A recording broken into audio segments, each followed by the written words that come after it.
अभिषेक, army chief जब ground zero पर पहुंचते हैं तो क्या इसका संदेश होता है? क्या बड़ा संदेश भारतीय सेना के लिए भी, भारतीय जवानों के लिए भी और चीन के लिए भी? देखिए सुमेरा, सबसे बड़ा संदेश है वो टाइमिंग को लेकर के, किस टाइम पर वो पहुंचे ये बहुत जरूरी है। और टाइमिंग हम लगातार देख रहे हैं। प्रधानमंत्री नरेंद्र मोदी यहाँ पहुंचे, वो टाइमिंग देखी। गलवान के बाद जब आर्मी चीफ पहुंचे, वो टाइमिंग देखी। टाइमिंग बहुत इंपॉर्टेंट है और टाइमिंग मिलाइए और टाइमिंग के बाद जो हमारा एक्शन हो रहा है उसको कोरिलेट कीजिए, आपको सब समझ में आ जाएगा कि ये हो क्या रहा है। यहाँ पर जो लिबर्टी दी गई है, जो यहाँ पर एक्शन हो रहा है, जो प्रीएम्प्टिव स्ट्राइक हो रही है, यानी कि प्रीएम्प्ट करके स्ट्राइक हो रही है, उसका नतीजा ये है कि आज ब्लैक टॉप हमारे कब्जे में है, हेलमेट टॉप हमारे कब्जे में है।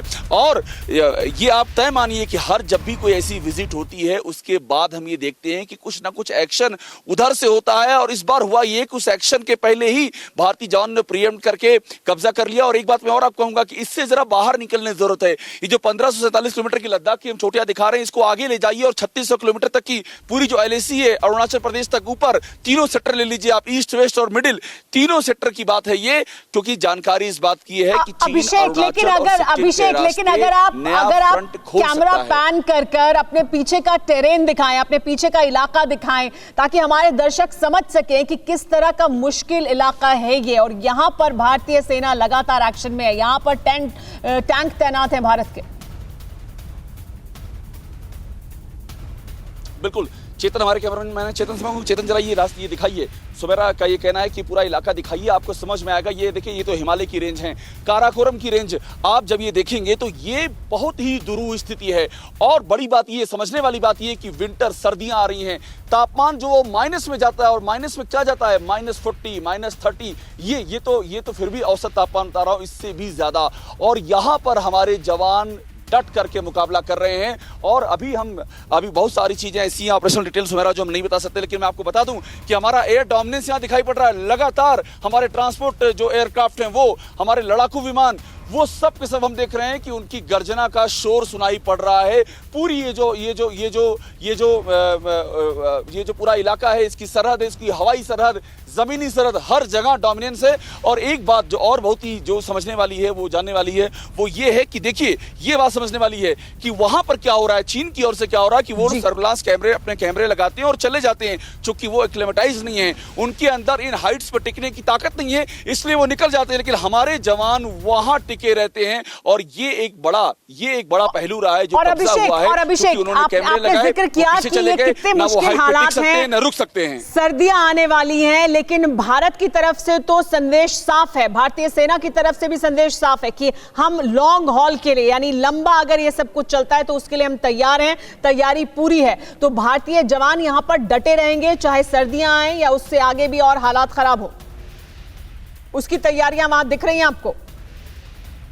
बिल्कुल ठीक कह रही हैं आप, बिल्कुल इसमें दो राय नहीं है। और यहीं पर मैं कंपेयर करता हूं, एक बार फिर से आपको यहाँ तस्वीर दिखाऊंगा सुमेरा, आप ये तस्वीरें देखिए। और यहीं पर मैं कंपेयर करता हूं कि हो क्या रहा है। उधर जो चाइनीज हैं वो अपने इक्विपमेंट लगाते हैं चोटियों पर, सर्विलांस कैमरे लगाते हैं और उससे निगरानी करते हैं। उनके अंदर इतनी कुव्वत नहीं है कि यहाँ पर वो टिक सकें। ये जो माइनस में तापमान जाता है इतनी ऊंचाइयों पर, यहाँ उनके अंदर टिकने की सामर्थ्य नहीं है। हमारे जवान वहां पर टिके हुए, चूंकि हम तो सियाचिन से लेकर के दौलत बेग गोल्डी तक जो सबसे ऊंचा युद्ध का मैदान है और सबसे ऊंची एयर स्ट्रिप है, हम वहां काबिज हैं। तो ये जो एल्टीट्यूड है सुमेरा, ये जो ऊंचाइयां हैं, ये हमारे एडवांटेज में हैं। और जिस तरह से उनके हाथ खुले हुए हैं, यहाँ पर जो कमांडर हैं, यहाँ पर जो फौजी हैं, जिस तरह से उनके हाथ खुले हुए हैं, उसका नतीजा है कि समय खत्म हो रहा है अभिषेक। कर्नल ढिन्नी, क्योंकि इस इलाके में रह चुके हैं, जिस इलाके को आप बता रहे हैं, आप तस्वीरें दिखाते रहिए। कर्नल ढिन्नी से हम इस पर एक प्रतिक्रिया ले लेते हैं। कर्नल ढिन्नी, लेकिन ये जो हालात हैं अभी और मुश्किल होने वाले हैं, और उन मुश्किल हालात के लिए भारतीय सेना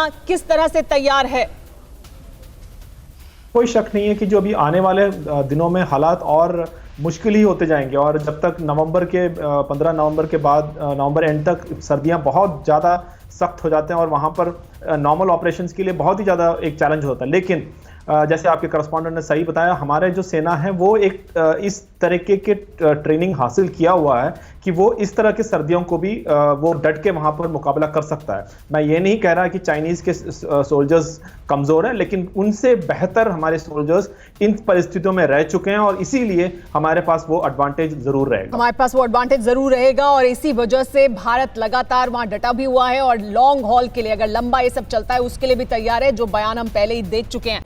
परवाह देश की, सोमवार से शुक्रवार रात 10 बजे TV9 भारतवर्ष पर।